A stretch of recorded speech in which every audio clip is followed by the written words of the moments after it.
selamat datang lagi dan selamat datang ke acara Explore Digital Series. Kita ada di acara kedua dan nama aku Lauren dan aku dari Filipina. Aku sudah melihat semua orang sudah datang dan sudah mengatakan halo dari Vietnam, Kamboja, dan dari Borneo, dari Brunei.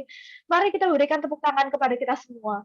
Aku berterima kasih karena kalian telah memberikan waktu kalian di pagi ini untuk bisa bergabung dengan kita untuk mendengarkan suatu episode yang akan sangat menarik. Nah, aku selanjutnya akan memperkenalkan teman-temanku, orang-orang yang sangat menginspirasi. Aku sangat ingin kalian bisa bertemu dengan mereka. Nah, jadi ini adalah Go Digital ASEA. Nah, Go Digital ASEA ini adalah suatu inisiatif yang didukung oleh The Asia Foundation dan juga Google. Dan ini didukung juga oleh ASEAN Coordinating Committee untuk proyek-proyek mikro, kecil, atau medium. Nah, jadi saya akan sedikit merangkumkan. Jadi acara ini telah didukung oleh berbagai macam pihak dan juga telah menyediakan kelas-kelas untuk para pengusaha kecil dan juga memberikan pelatihan-pelatihan dan mentoring. Dan tidak hanya di Indonesia tapi juga di seluruh Asia. Jadi di sini kami ingin mengumpulkan orang-orang, terutama kalian para pengusaha, dan kalian orang-orang yang baru memulai terkait dengan bisnis, supaya kalian bisa bertemu dengan mereka dari orang-orang dari berbagai bagian dari Asia Tenggara, supaya kalian bisa berbagi keahlian kalian, cerita-cerita, dan juga tips-tips untuk pemilik usaha kecil. Nah, apa kalian semangat? Aku juga sangat semangat. Aku sangat menantikan hari ini. Kita akan mendengarkan cerita-cerita yang menginspirasi dari Gina dan Hadi, dan kita akan mendengarkan bagaimana kisah sukses mereka ketika mereka menggunakan alat-alat digital, dan bagaimana ini telah membantu mereka untuk perjalanan wirausaha mereka. Kita akan berhubung dengan para pengusaha ini, jadi kita akan bertemu dengan banyak orang-orang di Indonesia, tapi juga dari negara-negara lain yang ada di Asia Tenggara. Sebelum kita mulai, mari kita akan memberikan sedikit peraturan. Nah, peraturan pertama, ayo kalian bisa berpartisipasi secara aktif.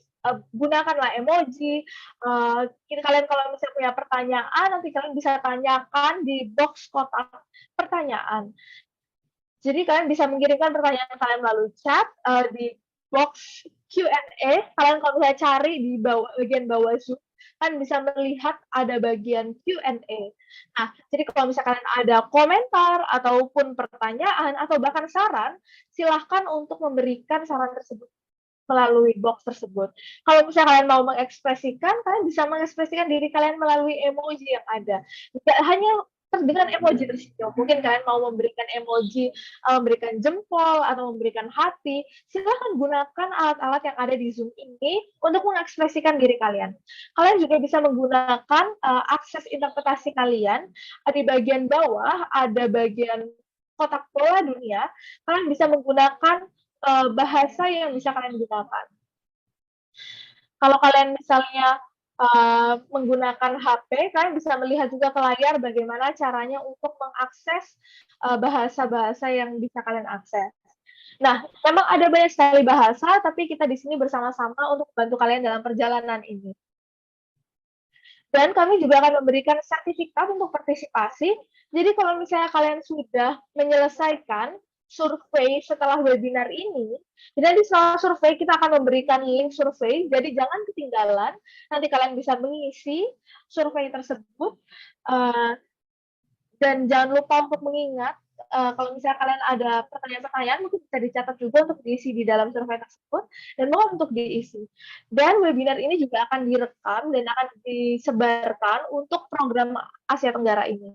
Jadi kalau misalnya kalian punya pertanyaan, kalian punya referensi, kalian punya semangat, ayo kita kumpulkan. Tapi kita sangat menunggu akan adanya informasi-informasi baru dari para pembicara kita. Aku akan memulai dengan memperkenalkan Gina. Aku bertemu dengan Gina beberapa tahun yang lalu. Dia berasal dari Filipina dan dia adalah seorang pembangun komunitas dan dia juga mengadvokasikan teknologi. Dia berusaha mengembangkan bagaimana caranya untuk menggunakan AI dengan cara yang bertanggung jawab secara sosial, dan dia juga ingin untuk mengembangkan kehidupan dari orang-orang Filipina, terutama para perempuan Filipina. Mungkin teman-teman yang dari Filipina di sini mengenal dengan Gina. Gina ini sudah bekerja dengan The Asia Foundation dan juga dengan banyak program-program lain. Dan Gina itu berfokus gimana caranya untuk bisa menginspirasi perempuan supaya bisa menggunakan teknologi dan bisa berwirausaha dan memberikan dampak buat komunitas di berbagai belahan dunia. Ayo kita berikan sambutan kepada Gina. Hai Gina, selanjutnya ada Hadi. Hadi adalah seorang yang telah bekerja di dunia bisnis sejak usia kecil, sejak umur 10 tahun. Sejak usia 10 tahun dia telah membantu keluarganya dalam usaha retail. Nah, dia sangat tertarik dengan dunia digital dan juga dengan dunia internet. Dan dia mulai bekerja terkait dengan freelancing atau dunia-dunia bebas. Dia juga sangat bekerja dengan Google dan dia juga mendukung bagaimana startup-startup yang di Indonesia supaya bisa berkaitan dengan digital.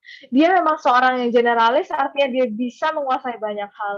Hari ini dia mau berfokus kepada ekonomi Gen Z, para generasi muda kita. Di sini kita akan membahas banyak hal seperti e-sport, dan ini adalah mereka berdua ini orang-orang yang hebat. Mereka ini ada 2 orang, tapi rasanya 10 orang. Selamat datang Gina dan Hadi. Kita akan memberikan Gina sedikit waktu supaya dia bisa menceritakan soal apa yang dia lakukan dan bagaimana yang bisa dilakukan. Oke, terdengar baik. Selamat pagi semuanya, aku sangat senang bisa berada di sini. Aku di sini adalah seorang pengusaha dan aku berusaha membangun komunitasku. Aku juga menyukai teknologi dan teknologi ini akhirnya menjadi bagian dari diriku dan apa yang aku lakukan. Dan saat ini di Filipina, kita sedang membangun komunitas bernama Connected Women. Kita membangun komunitas bersama dengan perempuan Filipina, tapi juga ada juga perempuan dari luar Indonesia. Dan advokasi kami berfokus kepada bagaimana kita bisa memberikan kerja-kerja yang remote, kerja-kerja yang tidak harus di tempat kepada perempuan. Dan kita juga membuka kesempatan-kesempatan bagi perempuan, seperti bagaimana adanya industri artificial intelligence yang mungkin semakin berkembang. Dan kita mempunyai beberapa program untuk bagaimana cara menjelaskan dan juga membuka jaringan bagi perempuan-perempuan ini. Dan kita juga membawa bantuan untuk bagaimana memajukan akses dan memberikan layanan supaya kalau misalnya mereka membutuhkan layanan AI, kami bisa membantu mereka. Dan menurutku ini adalah suatu inovasi yang baru bagi perempuan, jadi mungkin nanti Lorna akan banyak menanyakan terkait dengan hal ini. Ya, benar sekali, aku sudah punya banyak pertanyaan untuk. Oke, terima kasih banyak. Selanjutnya Hadi. Hai, halo semuanya. Untuk aku tidak tahu kapan aku pertama kali memulai terkait dengan wirausaha ini, tapi aku awalnya membantu dengan usaha keluargaku, dan setelah itu ketika aku berkembang saat internet sedang berkembang, dan ini menjadi suatu hal yang sangat menarik bagiku. Pertama, aku belajar dari HP yang banyak digunakan di sekolah, tapi kayaknya titik baliknya itu di sekitar 2020-an ketika aku mulai terlibat dengan beberapa perusahaan Singapura dan kita akhirnya juga membuat suatu ekosistem di Brunei untuk membangun startup suatu perusahaan kecil. Dan setelah itu aku memulai perjalanan dengan Google. Aku telah belajar banyak hal. Jadi aku sebenarnya datang dari Brunei dan aku telah belajar banyak hal. Aku belajar bertemu dengan banyak orang, akhirnya aku melihat dunia itu seperti apa sih. Mungkin ada banyak hal yang tidak aku temui di Brunei, tapi aku jadi melihat banyak hal baru ketika aku bekerja. Aku pergi ke California, aku pergi ke London, dan aku menemukan bahwa banyak sekali yang bisa aku lakukan. Dan hari ini aku ingin membawa semua hal ini dan aku ingin berbagi dengan kalian semua teman-temanku dan terutama mungkin teman-teman yang lebih muda dari aku dan juga mungkin teman-teman yang lebih tua dari aku yang udah pensiun, mungkin kalian mau mulai bisnis, tidak apa-apa. kita bisa memulai dan, mungkin kita bisa memulai sesuatu yang lebih dari apa yang kita miliki sebelumnya di Brunei. Terima kasih banyak Hadi. Ya, benar Hadi, kamu tadi awalnya menyebutkan bahwa di sekitar awal 2000-an, mungkin hal itu seperti, baru kemarin, tapi awal tahun 2000 itu sebenarnya sudah 20 tahun yang lalu. Dan banyak sekali hal yang sudah berubah sejak awal tahun 2000. Dan kita di sini membahas hal tersebut. Jadi aku punya beberapa pertanyaan kunci di sini terkait dengan resiliensi. Jadi tentu di sini kita bisa melihat bahwa ada latar belakang yang berbeda-beda. Dan bagaimana kita bisa membahas?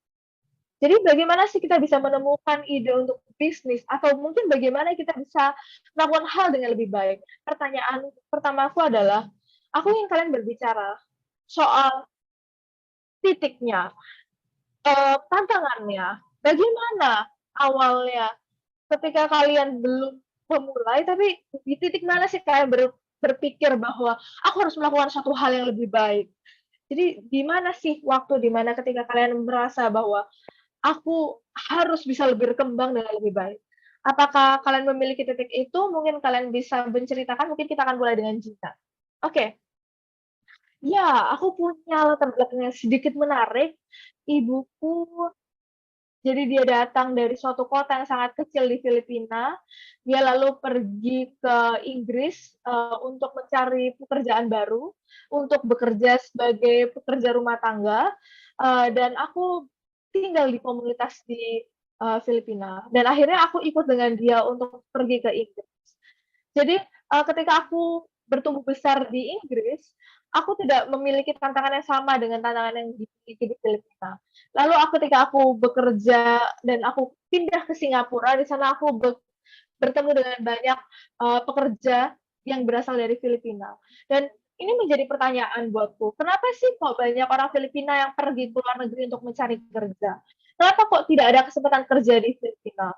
Jadi, ada pertanyaan, apakah kurang kesempatan di Filipina? Dan bisakah kita menggunakan teknologi untuk memberikan kesempatan ini untuk para perempuan di Filipina? Jadi aku melihat ada masalah yang harus diselesaikan, tapi kita tidak memahami solusi apa yang bisa dilakukan. Jadi dalam satu dekade terakhir, banyak pekerjaanku itu yang berusaha untuk memahami dan bereksperimen dengan banyak solusi-solusi yang mungkin kita bisa gunakan untuk menyelesaikan masalah ini. Dan hingga sekarang pun, aku tuh juga masih mencari, bagaimana sih solusi yang tepat untuk bisa menyelesaikan masalah ini. Tapi nggak masalah, karena hidup itu terlalu singkat untuk kita hanya berfokus pada permasalahan kecil, kita akan terus berkembang. Ya, aku sangat tertarik dengan apa yang kamu bilang, bahwa ya kita harus membuka kesempatan di rumah, di negara kita. Ya, sebenarnya orang tuaku, bapakku tuh juga bekerja di luar negeri.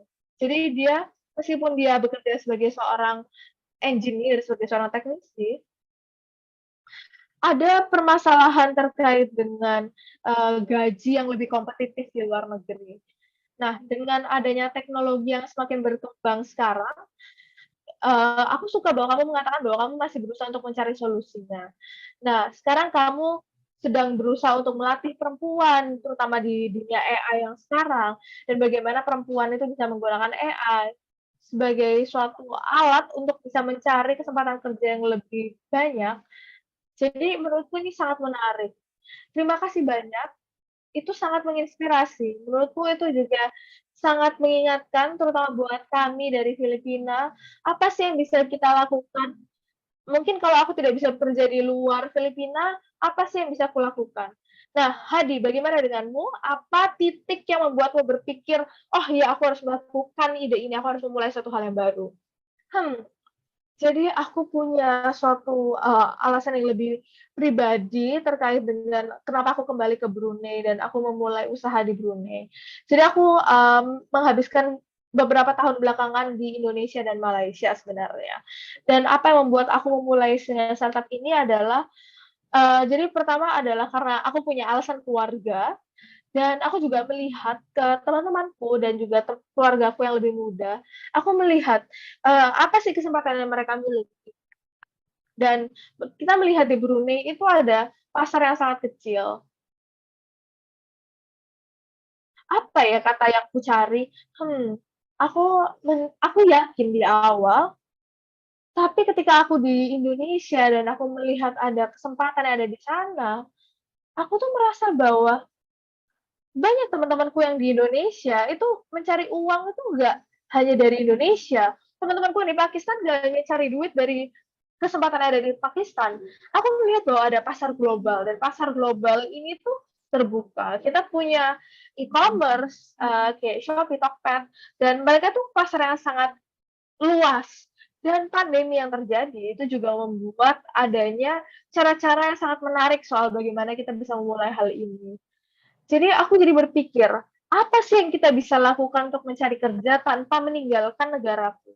Jadi aku melihat ada beberapa hal yang bisa kita lakukan, misalnya dengan membuat konten, dan selanjutnya juga terkait dengan e-commerce, dan juga terkait dengan e-sport. E-sport itu terkait dengan game digital yang kompetitif. Jadi ketika aku melihat Gen Z, generasi yang lebih muda, aku melihat bahwa ada kesempatan yang baru, dan maksudku nggak semua orang itu sukses, tapi ini adalah titik awal dari perjalananku.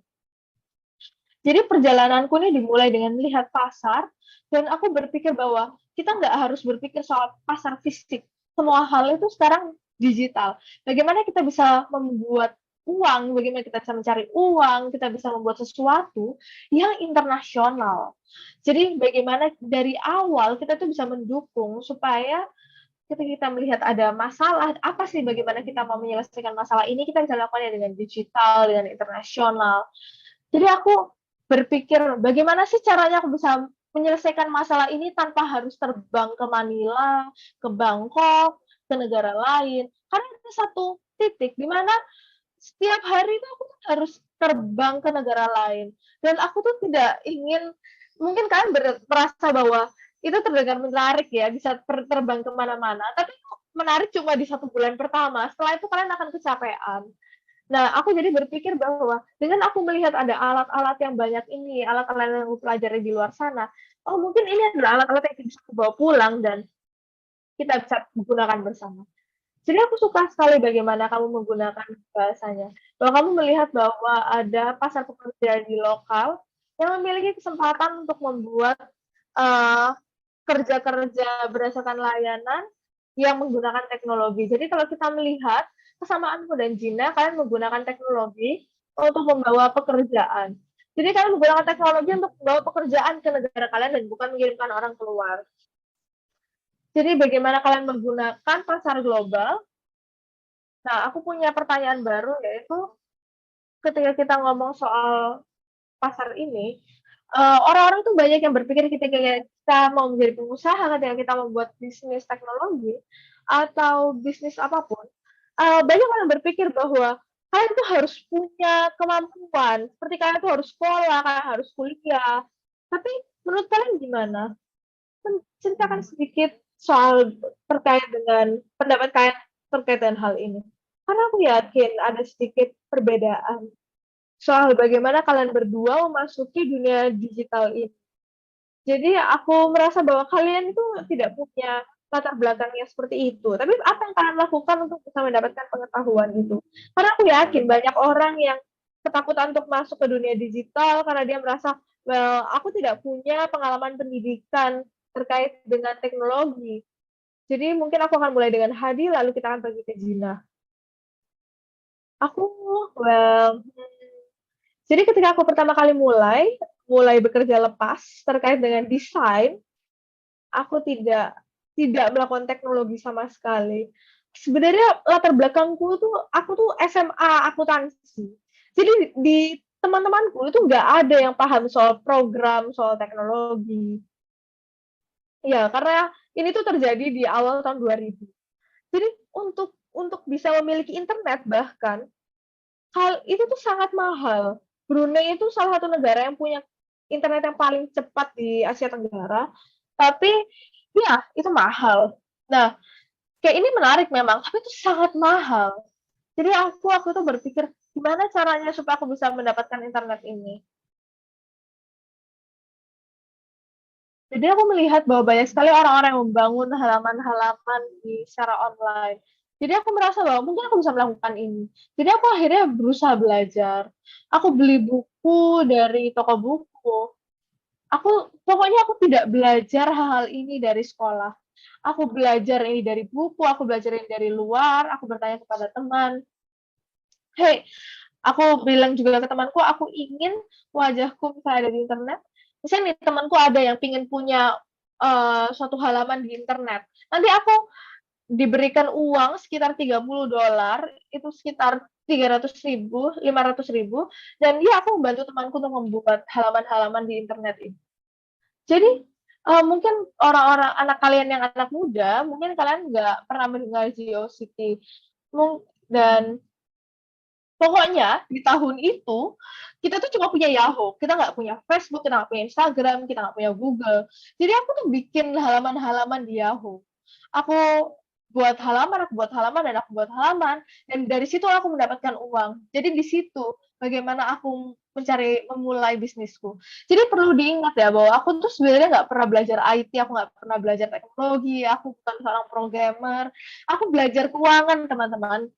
Jadi ya, aku akhirnya belajar sendiri. Terus seiring berjalannya waktu, aku belajar dari startup-startup yang aku bekerja sama. Jadi ketika aku bekerja sama dengan orang, misalnya ini aku bekerja dengan dari seorang startup tertentu, jadi aku belajar dari mereka. Tapi kalian harus ingat ya, karena aku belajar sendiri, memang aku tidak bisa melakukan programming yang terlalu rumit, tapi ya inilah perjalananku. Jadi memang sekarang ini pasti akan ada orang yang akan lebih baik, lebih pintar dari kalian soal bagaimana menggunakan IT. Tapi yang penting itu bagaimana kalian bisa lebih cermat, kalian tuh lebih bisa cerdik untuk menggunakan teknologinya. Jadi bukan bagaimana kalian bisa melakukannya. Jadi jadi sangat menarik banget deh ya ceritanya Hadi ini. Jadi memang penting untuk mengingat bahwa belajar sendiri itu adalah suatu hal yang sangat penting. Selanjutnya aku ingin mendengarkan dari Gina. Jadi bagaimana ceritamu? Jadi iya aku menemukan bahwa banyak sekali kisah-kisah yang sedikit mirip dengan kisahku sebenarnya Hadi. Jadi aku melihat bahwa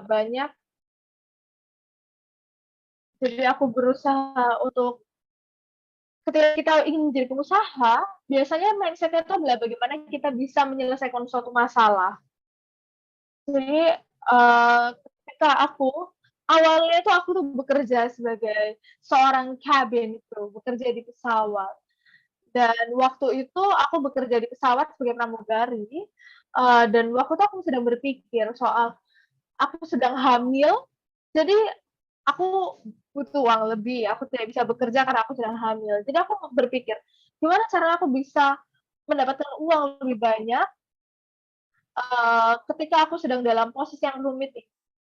Jadi akhirnya kita berpikir, oh mungkin kita awalnya menjual laptop. Jadi kita menggunakan eBay. eBay itu semacam website seperti Shopee, tapi dengan sistem penggadaian seperti carousel. Jadi kita berpikir, well, mungkin kita bisa menjual laptop website. Dan juga kita juga berpikir soal bagaimana WiFi itu tuh sangat terkenal, kayak kafe-kafe yang punya WiFi itu sangat sangat menarik. Jadi akhirnya aku berpikir mungkin aku bisa menggunakan bisnis terkait dengan menjual WiFi ini. Dan akhirnya aku juga berpikir ketika aku memulai usaha-usaha ini tuh soal bagaimana kita bisa menyelesaikan masalah yang ada. Jadi aku merasa bahwa banyak hal di dalam bidang teknologi ini tuh semuanya aku belajar sendiri. Tapi aku melihat banyak sekali kesempatan-kesempatan di dalam teknologi ini. Jadi aku tidak melihat ini sebagai suatu hal yang menakutkan. Jadi aku belajar bahwa banyak hal yang aku penasaran, aku melihat ketika ada banyak sekali alat di depan mataku, aku berpikir soal bagaimana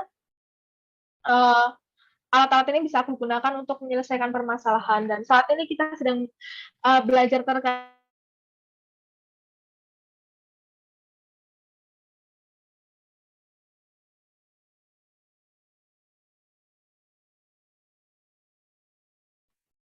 Jadi aku ingin mengingatkan bahwa aku tuh sebenarnya awalnya adalah seorang siswa yang buruk. Aku nyaris tidak menyelesaikan SMA, karena aku sangat mudah bosen. Jadi aku tuh tidak cocok dengan cara pengajaran yang ada di sekolah. Tapi sekarang di YouTube itu banyak sekali pendidikan, ChatGPT itu banyak sekali alat-alat untuk membantu kita untuk belajar. Jadi aku menemukan bahwa di masa sekarang ini banyak sekali hal yang membantu untuk belajar.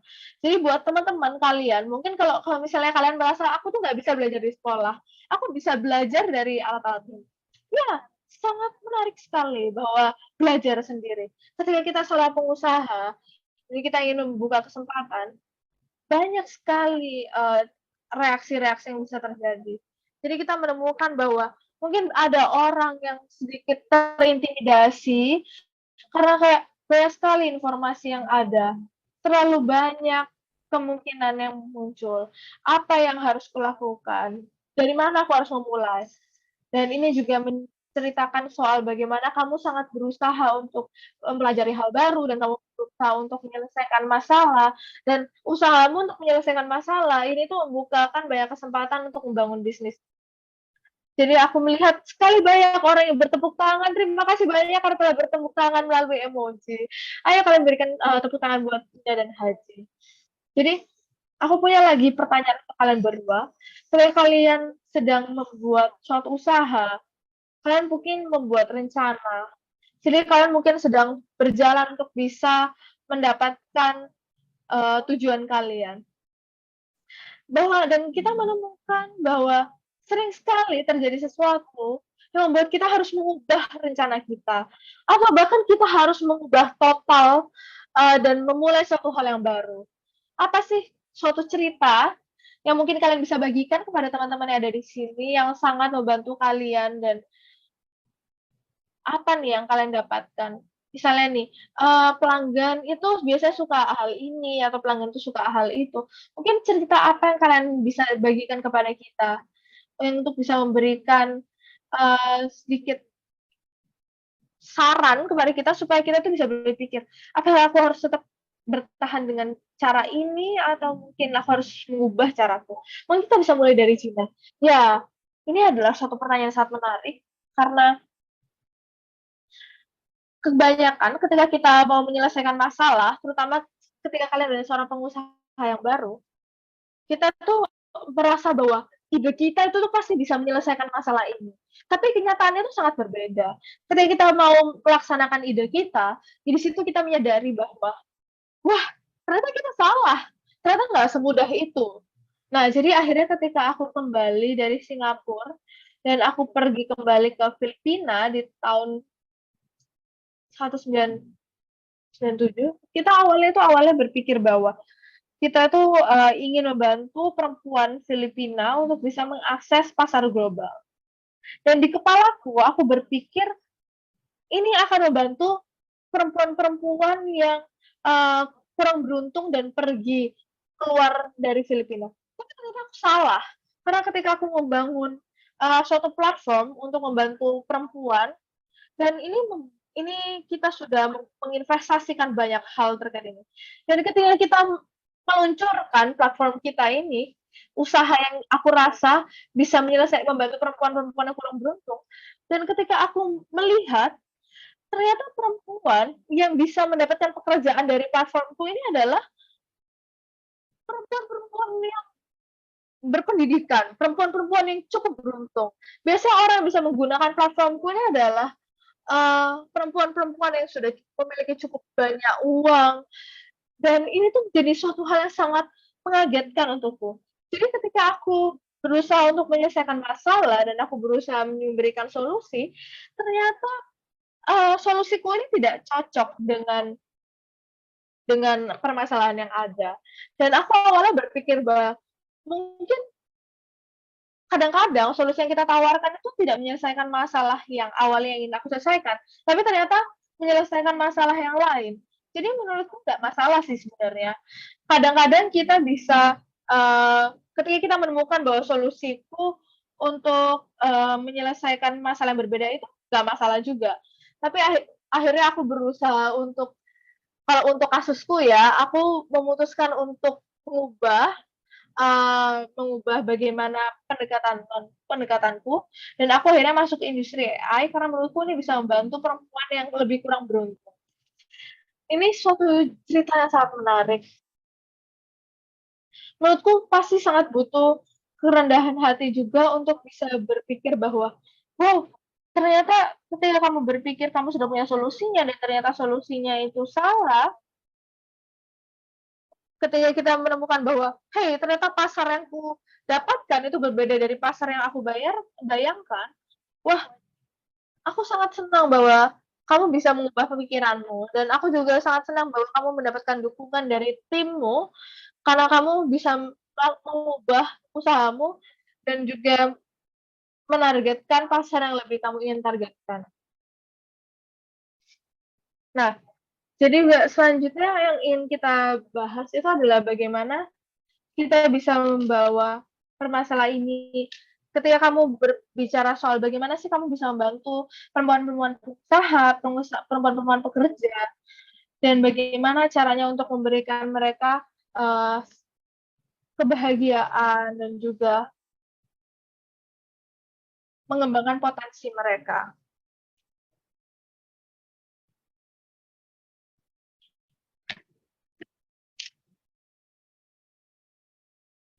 Oke, aku akan sedikit merangkumkan bagian ini. Mohon maaf. Terima kasih banyak Gina karena jawabanmu sudah sangat menginspirasi. Selanjutnya kita akan bergerak ke Hadi. Jadi menurutku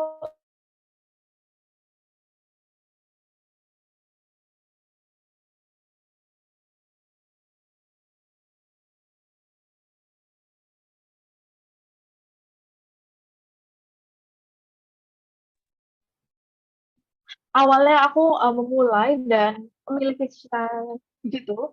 Nah, dan aku kan memulai usahaku. Tapi aku menemukan bahwa iya, aku mau memanfaatkan orang-orang streamer. Streamer itu orang-orang yang um, YouTuber, misalnya seperti YouTuber, tapi ternyata nggak banyak orang yang mau bekerja sama dengan streamer ini. Nah, jadi ketika kita menggunakan suatu teknologi tertentu, uh, kita harus menyadari bahwa ada perbedaan antara pengguna platform dengan customer. Jadi gini nih, ketika aku bekerja dengan streamer, usernya itu adalah streamer. Streamer ini adalah teman-teman kalau nggak paham, jadi streamer ini adalah orang yang misalnya nih dia main game, terus dia nge-stream, dia menayangkan ke audiens misalnya di TikTok, di YouTube gitu. Nah, dan biasanya itu nanti customer itu adalah orang yang menonton dan lalu memberikan dukungan kepada streamer ini. Jadi kita menyadari bahwa aku tuh menyadari ketika aku membuat bisnis ini bahwa ternyata customerku itu userku tuh bukan customer, tapi mereka userku tuh adalah streamer.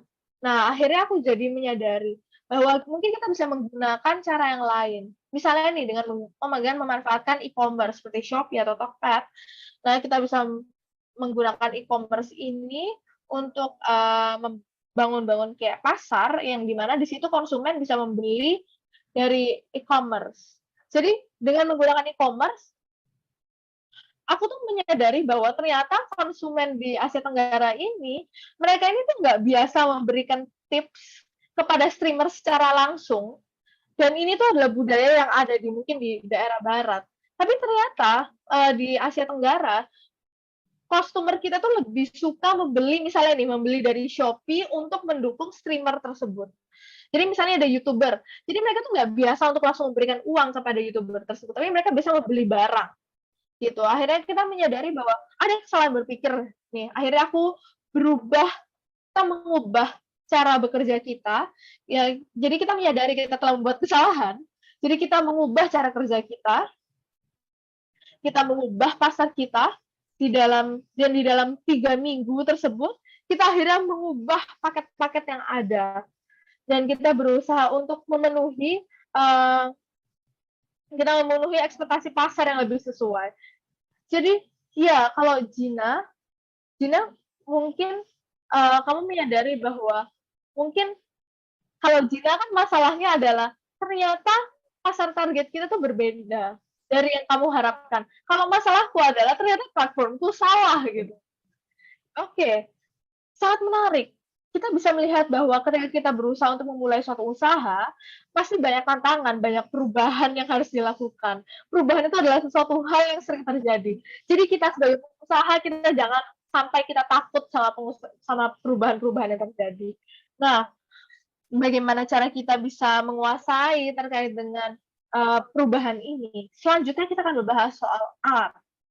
Ketika kita berbicara soal perubahan, menurutmu apa sih alat, mungkin alat digital yang membuat perubahan-perubahan itu lebih mudah untuk didapatkan?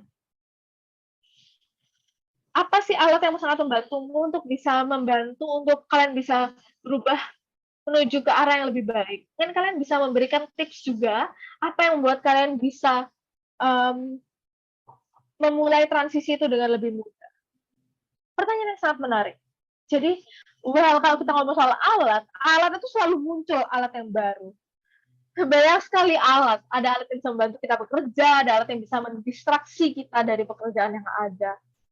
Saat ini, alat-alat itu sangat banyak. Ada fenomena ChatGPT, fenomena AI, dan menurutku ini adalah suatu fenomena yang sangat luar biasa. Dan di saat ini kita melihat bahwa ada katalis yang sangat besar yang sangat membantu produktivitas manusia.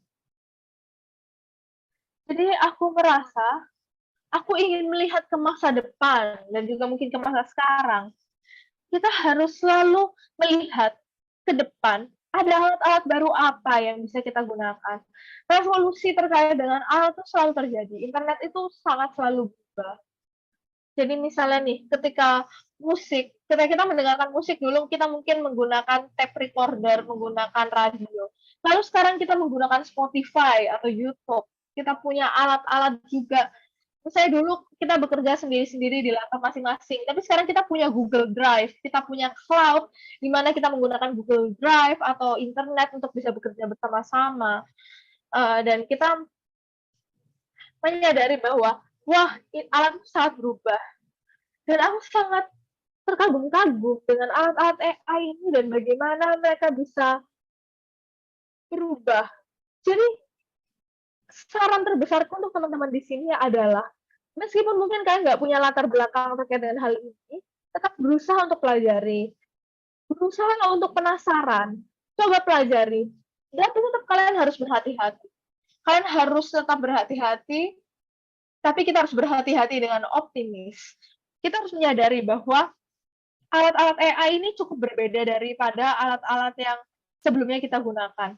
Ya, AI ini mempunyai kesempatan untuk bisa membantu kita dengan cara yang sangat positif.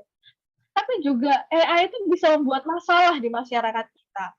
Jadi kita harus sangat berhati-hati ketika kita menggunakan AI. Dan kita juga harus mengedukasi diri kita sendiri soal bagaimana kita bisa menggunakan. Dan terutama buat kita yang punya posisi di mana kita bisa menjadi pemimpin, kita memiliki tanggung jawab untuk bisa melindungi komunitas kita, terutama terkait dengan etikanya ketika kita menggunakan AI dan kebijakannya terkait dengan AI. Nah, aku suka bagaimana kamu berkata soal kita harus bertanggung jawab ketika kita membuat pilihan soal kita mau menggunakan alat apa. Nah, iya, pasti ada masalah nilai ketika kita memilih alat. Ketika kita mau membuat pekerjaan kita lebih cepat, kita harus melakukannya dengan bertanggung jawab. Ada masalah juga kayak terkait bagaimana kita menggunakannya. Terima kasih banyak, Gina. Aku punya pertanyaan lain juga buat Gina, tapi silakan Hadi. Menurutku, kadang ada alat yang bisa kita gunakan untuk bisnis kita, tapi juga ada alat untuk bisa meningkatkan produktivitas kita. Jadi aku sebenarnya tidak punya peraturan yang sangat keras, tapi aku tuh berusaha untuk membatasi. Misalnya nih, aku akan bekerja dengan 4 alat ini untuk meningkatkan produktivitasku, tapi aku akan menggunakan dengan 4 alat yang berbeda untuk platformku. Jadi misalnya nih, ketika kalian menemukan bahwa ada alat yang lebih baik daripada alat yang kalian gunakan saat ini, ya nggak apa-apa, kalian boleh mengganti alat dengan alat yang baru. Tapi kadang-kadang mungkin alat yang kalian miliki sekarang itu lebih nyaman untuk digunakan.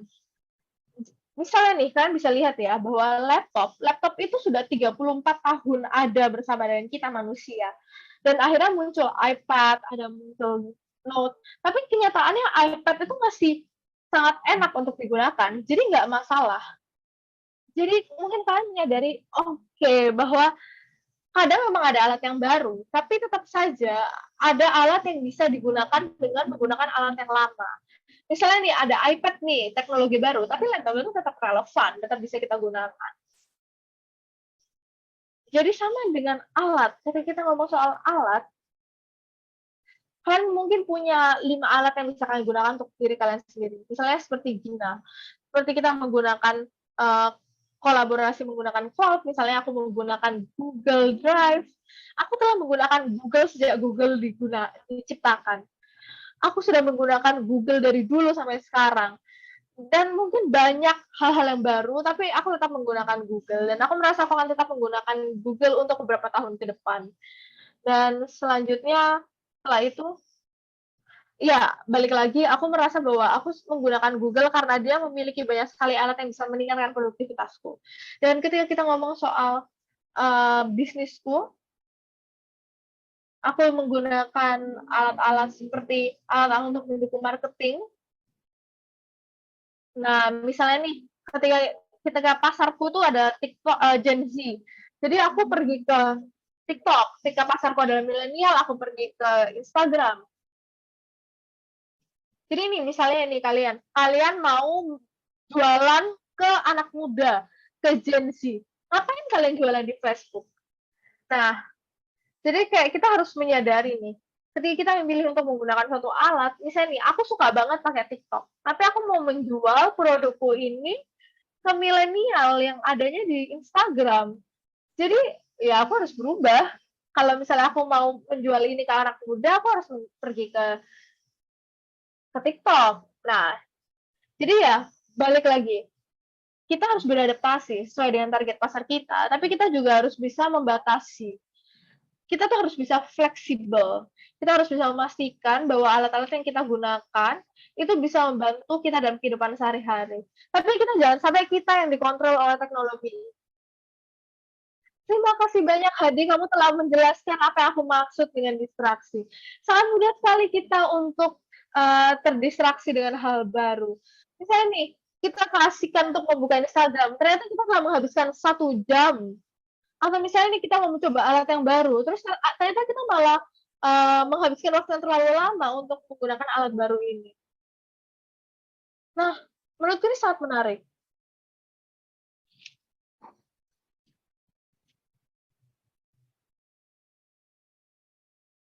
Nah, terkait dengan alat ini, nah, bagaimana sih kalian awalnya menentukan bagaimana kalian akan memproses kerja-kerja kalian ini dengan lebih efisien. Jadi banyak alat-alat yang kalian gunakan, banyak sekali yang bisa kita pilih. Dan mungkin kita juga datang dari lingkungan di mana kita tuh selalu kebanjiran alat-alat baru. Tapi pertanyaan yang ingin kutanyakan itu adalah, sorry, sorry.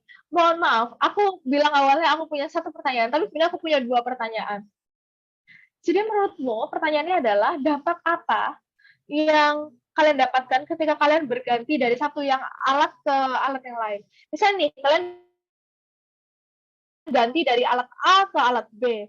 Nah, berapa lama sampai kalian bisa merasakan dampaknya? Jadi kayak berapa lama prosesnya?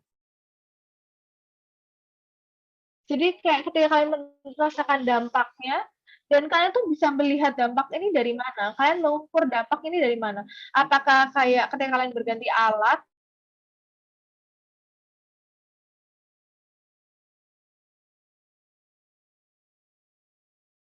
banyak pasar? Mungkin kita mulai dari ya, jadi pertanyaannya itu adalah bagaimana jadi, aku merasa Jadi ketika kita ngomong soal soal bagaimana kita berpindah dari satu alat ke alat yang lain, aku menyadari bahwa kita harus belajar sendiri sih.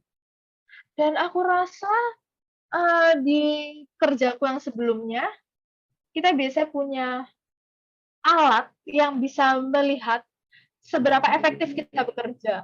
Jadi alat ini mungkin agak sedikit sulit ya untuk digunakan. Jadi misalnya nih, ketika kalian mau mempelajari soal bagaimana kalian mau, belajar terkait dengan, bagaimana pelanggan kalian beraktivitas, aku akan sedikit merangkum. Ini dia gini, Adi itu kan punya startup ya, startup ini misalnya nih, suatu usaha baru nih yang berdasarkan digital. Jadi dia tuh punya alat untuk bisa melihat bagaimana apakah konsumen itu, semakin banyak atau bagaimana aktivitas konsumennya gitu. Nah, jadi dia punya alat yang bisa mendeteksi hal ini gitu. Nah, habis itu dalam perjalanannya di startup itu, dia menyadari bahwa, mungkin dia butuh alat baru lagi untuk melihat bahwa, apakah kerja-kerjaku selama ini sudah efektif atau tidak. Jadi, misalnya gini, kenapa kalau aku tuh akan mencari alat baru ketika aku misalnya menemukan pasar baru. Jadi kalau ada pasar baru nih, misalnya aku mau menargetkan ke anak muda, dan aku perlu untuk mempelajari anak muda. Dan aku nggak tahu nih soal anak muda. Jadi aku baru di situ, aku berusaha untuk mempelajari alat baru, untuk, mempelajari pasar baruku ini. Ya mungkin jawabanku memang agak luas, soalnya di pekerjaanku yang sekarang itu kita nggak punya alat-alat yang terlalu spesifik. Tapi yang ingin kuingatkan adalah kalian gunakanlah alat-alat yang kalian gunakan. Misalnya nih, Instagram, TikTok, coba kalian pelajari analitik yang ada di Instagram. Misalnya nih kalian lihat bahwa kalian dapat views banyak, tapi kalian harus tahu yang menonton konten kalian ini tuh umurnya berapa, tinggalnya di mana. Jadi bukalah kolom analitik yang ada di media sosial kalian dan pelajari nih pasar kalian itu seperti apa. Nah, aku menarik nih. Sebenarnya kan yang kita bicarakan ini adalah bagaimana data itu akan sangat membantu kita. Data yang ada itu akan memberitahu kita soal customer kita tuh seperti apa sih modelnya, apa yang mereka inginkan, pengalaman mereka seperti apa. Terima kasih banyak Hadis. Gina, mungkin selanjutnya. Ini sangat menarik. Aku akan berusaha menjawab dari perspektif yang berbeda. Ketika aku mau mengingatkan bahwa komunitas perempuanku itu banyak yang datang dari latar belakang yang marginal. Mereka itu banyak yang nggak paham soal digital. Mereka nggak mungkin bilang bahwa aku ingin bekerja di industri AI. Nah, jadi apa yang kita lakukan adalah kita bekerja dengan partner untuk memberikan beasiswa untuk mendukung supaya para perempuan ini bisa belajar dalam program kami. Jadi kebanyakan perempuan yang bergabung dengan program kami itu mereka sebenarnya tidak ingin menjadi ahli AI, tapi mereka cuma ingin belajar dari rumah. Nah, jadi yang menarik itu adalah biasa nih perempuan-perempuan ini ketika akhirnya mereka masuk ke dalam program tersebut, terus mereka belajar. Jadi dan ketika mereka belajar soal data annotation, mungkin kalian nggak tahu ya data annotation itu apa. Jadi data annotation itu adalah proses ketika kita berusaha untuk mengajari suatu artificial intelligence untuk bisa melakukan sesuatu. Jadi misalnya nih, kita menggunakan AI untuk menyetir. Nah, jadi data anotasi itu adalah proses ketika kita um, mengajari bagaimana cara AI itu untuk bisa mengetahui untuk mengenali orang. Nah, tapi kalau aku bilang ke para perempuan-perempuan ini, kalau kita akan belajar soal data anotasi, mungkin mereka akan langsung kabur. Nah, jadi tentu ada juga limitasi nih. Perempuan-perempuan ini mungkin nggak punya alat yang sangat maju. Mungkin mereka punya masalah terkait dengan wifi.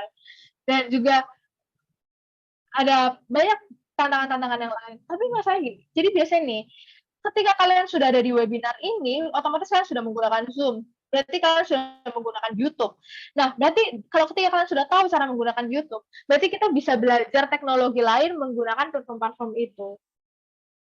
Misalnya nih, ketika kita mau menggunakan, aku akan sedikit merangkumkan hal ini. Jadi dia sedikit memberikan contoh bahwa sebenarnya kita bisa menggunakan banyak hal untuk bisa belajar hal yang mudah.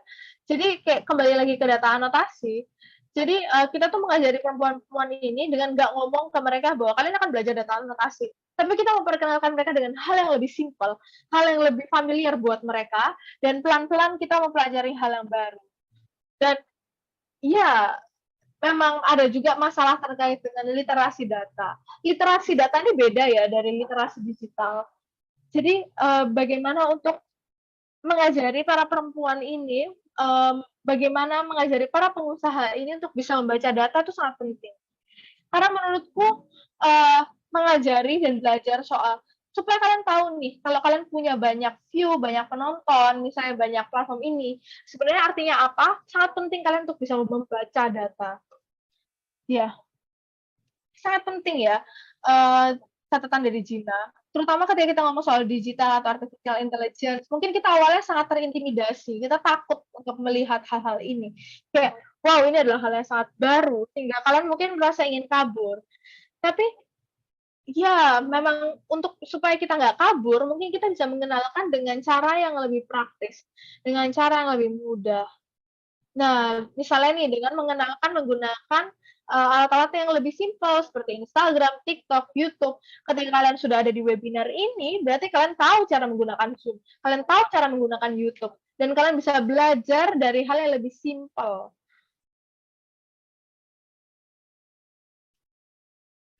Nah, jadi kayak, dengan memperkenalkan dengan lebih pelan-pelan seperti ini, kita bisa mengubah pemikirannya mereka. Mungkin awalnya mereka berpikir, "Ah, aku nggak paham nih soal AI." Tapi kayak kalau kita mengenalkannya dengan cara yang lebih praktis, mereka akan pelan-pelan memahami bahwa, "Oh, ternyata ini bisa dilakukan," gitu. Oke, pertanyaan selanjutnya. Dunia kita selalu berkembang, selalu ada ide baru, ada alat baru. Nah, mungkin kalian bisa sedikit memberikan tips mungkin kayak pemikiran kalian, bagaimana caranya untuk meningkatkan kepercayaan diri, yang pertama untuk menggunakan alat untuk meningkatkan bisnisnya. Misalnya nih, menggunakan alat untuk marketing, untuk berkomunikasi dengan para pelanggan, dengan lebih cepat, dengan lebih efektif. Jadi pertanyaanku adalah, nah mungkin ada tantangan ya ketika kalian berusaha untuk menggunakan alat-alat baru ini.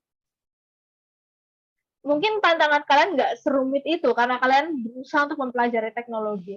Tapi buat teman-teman di sini yang mungkin nggak terlalu familiar sama teknologi, mungkin buat teman-teman yang masih ragu untuk menggunakan teknologi, menurutmu apa langkah awal, langkah-langkah pertama untuk bisa menggunakan teknologi tanpa membuat misalnya nih pegawaiku takut atau aku takut bahkan. Kayak langkah-langkah yang paling awal nih apa menurutmu? Menurutmu apa nih langkah yang paling awal untuk bisa memulai untuk menggunakan teknologi? Nah, Gina bilang lalu, iya, menurutku kata adopsi itu terbaik. Kita bisa loh bawa alat-alat baru itu banyak, tapi belum tentu orang akan menggunakannya. Terutama misalnya nih, kayak ketika ada alat, terus ternyata alatnya tuh nggak cocok sama penggunanya. Seringkali ada alat-alat itu ketika dibikin, itu ternyata dibikinnya nggak sesuai dengan apa yang dibutuhkan oleh pengguna. Para pembuat alat ini bahkan tidak mengkonsultasikan ke penggunanya soal gimana apa nih alat yang kamu butuhkan, alat seperti apa yang akan membantumu di dalam perusahaan. Nah, jadi ketika kita mau memperkenalkan alat baru ke usaha kita, kita bisa memulai dengan menguji apakah alat baru yang kita bawa ke dalam usaha kita itu bisa digunakan. Jadi jangan sampai kita tiba-tiba bayar 20 juta, 30 juta untuk alat yang mahal, tapi ternyata orang-orang kita di dalam bisnis kita tuh nggak bisa menggunakannya. Jadi kita coba tes dulu. Nah, tapi prinsipku nih, apapun yang bisa diautomasi, apapun yang bisa dikerjakan sama uh, sama bisnis. Awalnya ya, awalnya aku berpikir bahwa semua hal yang bisa diautomasi itu sebaiknya diautomasi. Tapi aku ternyata menemukan bahwa kadang-kadang ada hal yang mungkin bisa dilakukan sama AI, tapi ternyata lebih baik dikerjakan oleh sama manusia. Nah, lalu Hadi menambahkan bahwa ya misalnya nih seperti ChatGPT. Ketika kita menggunakan ChatGPT, akhirnya kita tuh membiarkan ChatGPT itu melakukan semua hal untuk kita. Misalnya nih kita mau kirim email, kita minta ChatGPT yang kirim email. Terus kita mau bikin proposal, akhirnya kita minta ChatGPT untuk bikin proposal. Nah, ujung-ujungnya proposalnya itu bukan buatan kita sendiri. Terus ketika kita mau menjelaskan proposal ini ke klien kita tuh nggak tahu proposal ini soal apa. Jadi ketika kita menggunakan ChatGPT atau alat-alat, kita harus menggunakannya dengan bijaksana. Kata kuncinya adalah kebijaksanaan, guys. Kita harus bijaksana ketika menggunakan alat. Memang nih ChatGPT bisa membuat banyak hal, tapi nggak semuanya harus dilakukan oleh ChatGPT gitu. Nah, jadi menurutku buat semua orang di webinar ini, kita bisa mulai dari apa yang kalian tahu. Aku akan memberikan sedikit contoh. Misalnya nih, aku tuh belajar, waktu itu aku bekerja di suatu desa yang cukup terpencil. Nah, project ini tuh artinya proyekku ini berfokus untuk bisa meningkatkan penggunaan internet buat sebuah desa kecil di Indonesia. Nah, jadi aku tuh bekerja dengan orang-orang yang internetnya tuh bahkan belum 4G. Internet itu masih 3G dan itu sangat lambat. Jadi ini adalah suatu area yang sangat terpencil ya. Nah, lalu aku bertemu dengan seseorang yang juga seorang Indonesia yang dia tuh tinggal sekitar 8 jam. Jadi gini, aku bertemu dengan seseorang yang dia tuh tinggalnya tuh di suatu pulau terpencil dan untuk kemana-mana itu harus 8 jam perjalanan karena sangat terpencil. Tapi dia tuh bisa mendapatkan uang sekitar 800 US dollar. Itu sangat banyak untuk ukuran Indonesia. Jauh di atas angka UMR. Gimana caranya? Nah, ternyata dia caranya dengan memanfaatkan teknologi.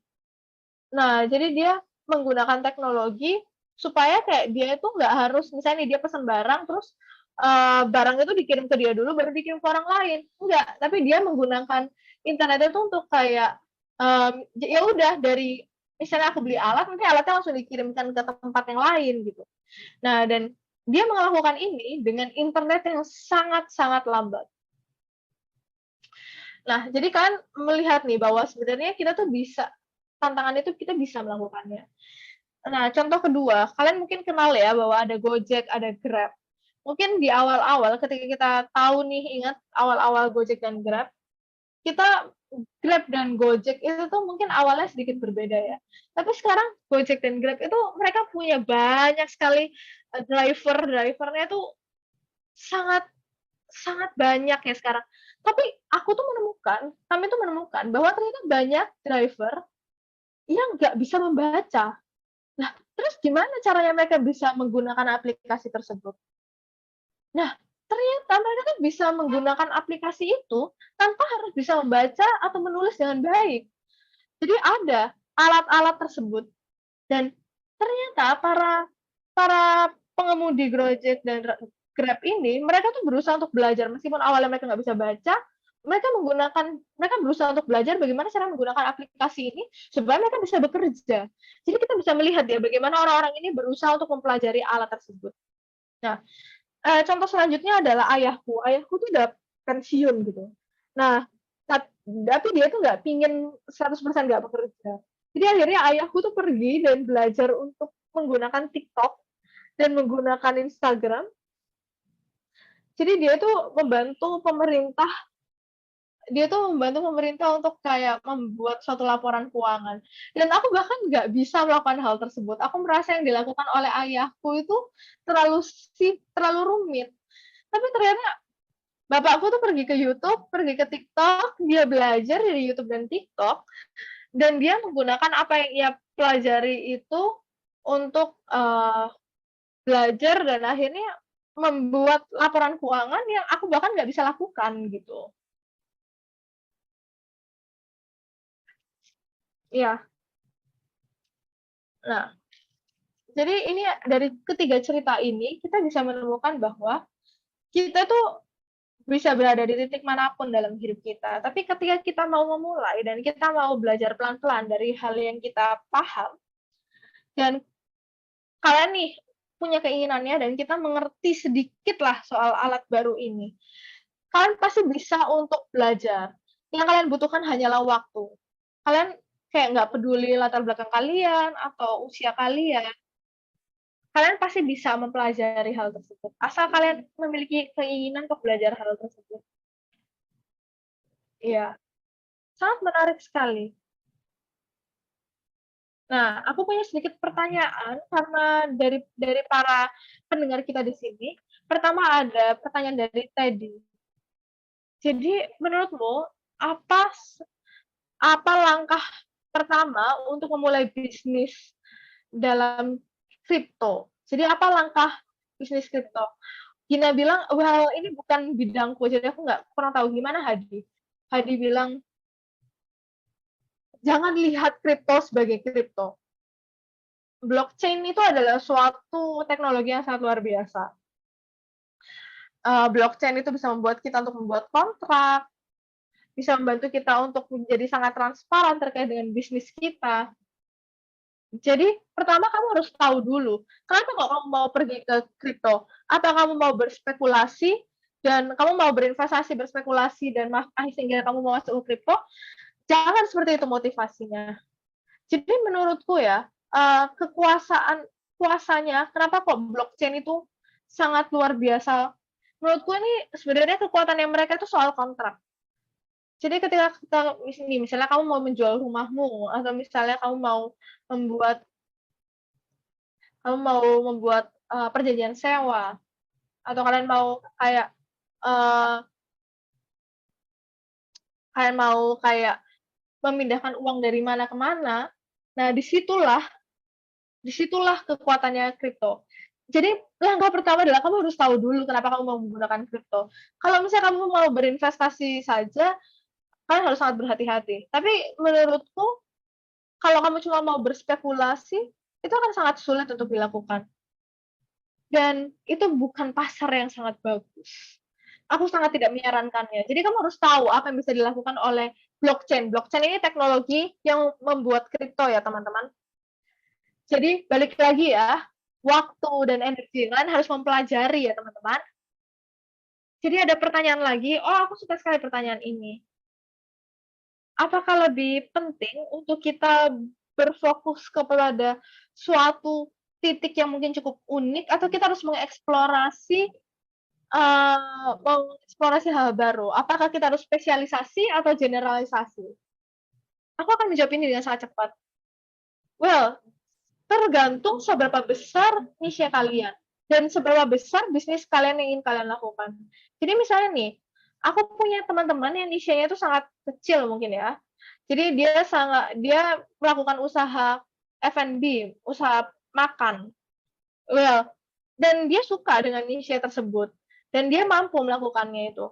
Well, aku pribadi, aku Hadi, aku nggak suka dengan bisnisnya seperti itu. Aku ngerasa aku tidak punya energi untuk membuat franchise yang besar. Jadi kayak kamu harus tahu apa yang kamu inginkan. Jadi pertama kamu harus tahu niche-mu ini pasarnya seberapa besar. Kedua, seberapa banyak energi, seberapa banyak kamu ingin mengembangkan hal ini, seberapa banyak kamu merasa mampu. Dan ketiga, kamu juga harus tahu sih berapa banyak waktu dan sumber daya yang bisa kamu gunakan untuk mengembangkannya. Jadi kamu harus tahu niche ini ketika kamu ngomong soal niche ya, ketika kamu menemukan ada kayak spesialisasi, ada pasar kecil, kamu harus memastikan pacarnya jangan sampai kekecilan. Apakah pacarnya cukup gitu. Aku mau menambahkan juga terkait dengan ini. Nah, ketika aku memulai komunitasku yaitu Community Women, banyak sekali investment itu ngomong kayak, kenapa kok cuma perempuan? Kenapa kok cuma berfokus pada perempuan? Kalau misalnya laki-laki nggak diikutkan, kan nanti pasar laki-lakinya hilang. Well, ya benar. Sebenarnya itu nggak salah pemikiran seperti itu. Tapi aku ini sudah berada di ruang-ruang perempuan sejak tahun 2000-an awal. Jadi aku menemukan bahwa niche perempuan ini tuh ada. Dan aku ingin melayani niche ruang-ruang perempuan ini. Dan aku merasa ini sangat penting. Jadi kayak kamu juga harus tahu passion kalian, ketertarikan itu ada di mana. Misalnya nih, gini, kayak ketika kita ngomong nih, aku kan mau membuat supaya perempuan itu bisa lebih mudah untuk mencari pekerjaan. Ya memang sih aku ingin bisa juga membantu orang-orang dari gender lain, dari umur lain. Tapi aku merasa aku akan lebih maksimal kalau aku fokus pada perempuan. Jadi kamu harus tahu fokus kalian, passion kalian. Dan kalian jadi tahu juga seberapa banyak usaha yang bisa kalian berikan, jadi hasilnya maksimal. Oke, ada pertanyaan terakhir dari YouTube. Dengan digitalisasi yang sedang terjadi, banyak sekali penipuan yang terjadi. Bagaimana cara kita bisa menghindari penipuan yang terjadi? Apakah ada saran bagaimana untuk menghindari penipuan?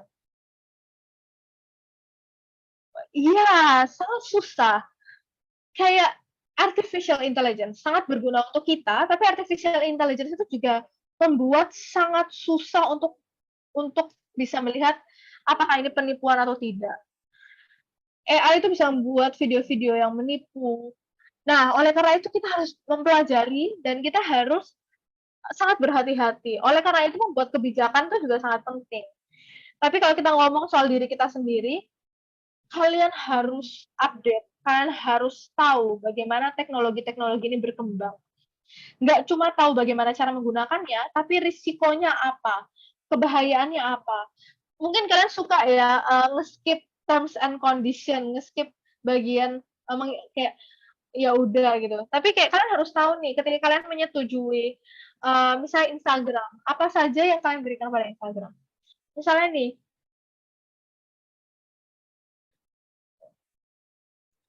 aku akan sedikit merangkum. Misalnya nih kalian punya teman-teman yang kayak tertarik dengan suatu bidang, kalian juga bisa belajar dari mereka.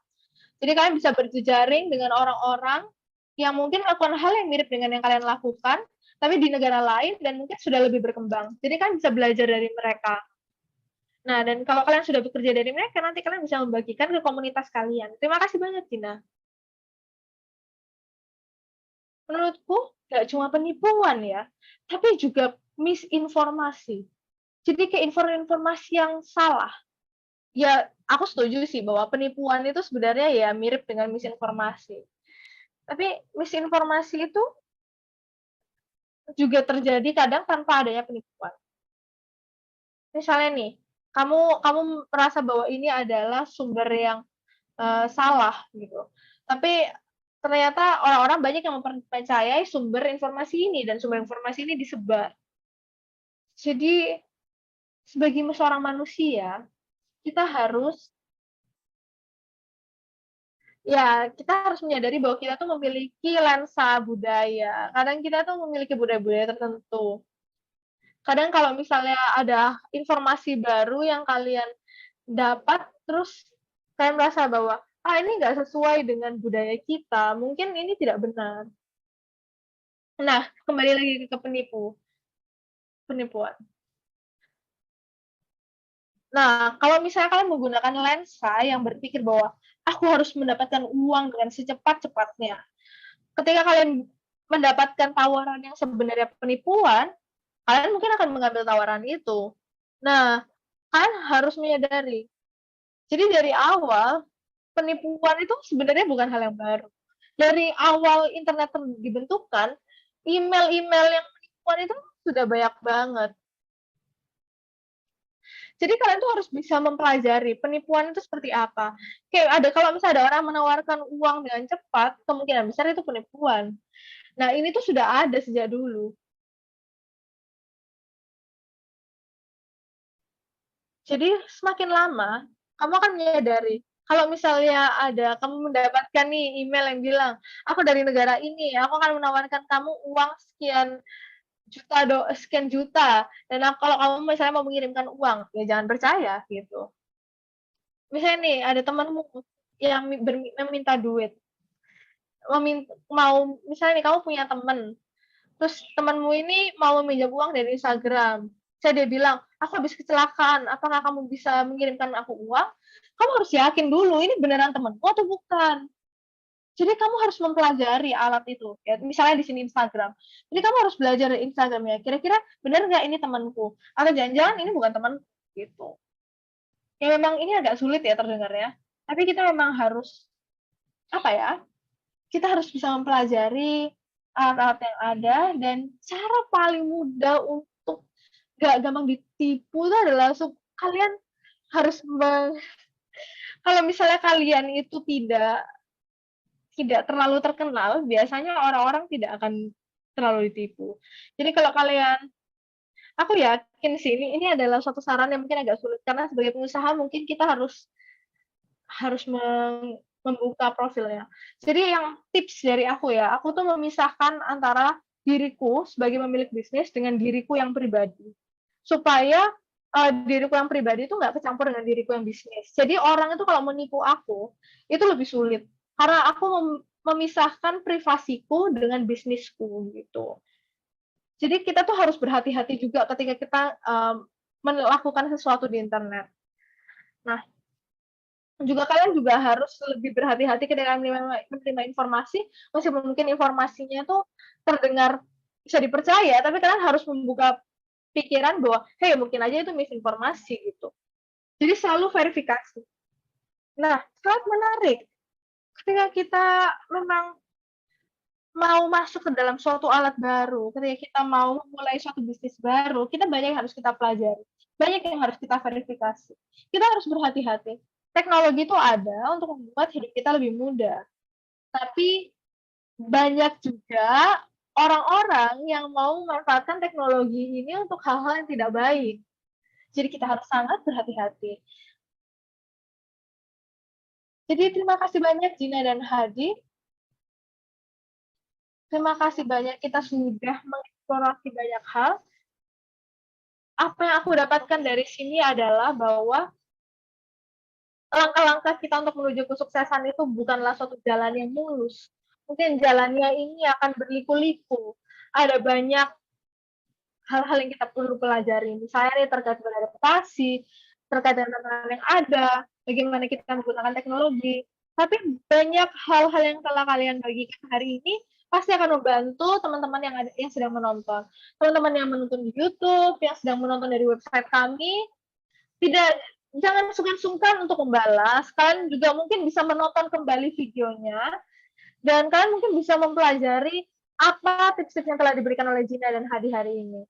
Terima kasih banyak Gina dan Hadi, kita akan bertemu dengan kembali. Terima kasih banyak kepada teman-teman yang ada di sini. Aku ingin mengundang kalian semua untuk bisa menjawab survei kami. Jadi di layar itu sudah ada link yang kalian bisa lihat bit.ly post trip explore. Kalian bisa masuk ke dalam website ini, terus isi surveinya. Kalau misalnya kalian bisa setelah sudah mengisi survei ini, maka kalian bisa mendapatkan sertifikat. Aku ulang lagi, kalau teman-teman yang menonton ingin mendapatkan sertifikat, kalian harus mengisi survei. Untuk mengisi survei, kalian harus mengisi link yaitu bit.ly garing post trip explore. Kalau kalian sudah mengisi survei, maka kalian bisa mendapatkan sertifikat online kalian. Nah, selanjutnya kita akan ada webinar selanjutnya ini. Namanya kita akan mengeksplor soal misalnya judulnya adalah Empowering MSMEs dalam perjalanan mereka untuk digitalisasi. Dalam bahasa Indonesia artinya menguatkan para pelaku usaha untuk perjalanannya mereka menuju digitalisasi. Nah, jadi kalau kalian mau terkonek dengan jaringan-jaringan digital Asia Tenggara, kalian bisa pergi ke website kami.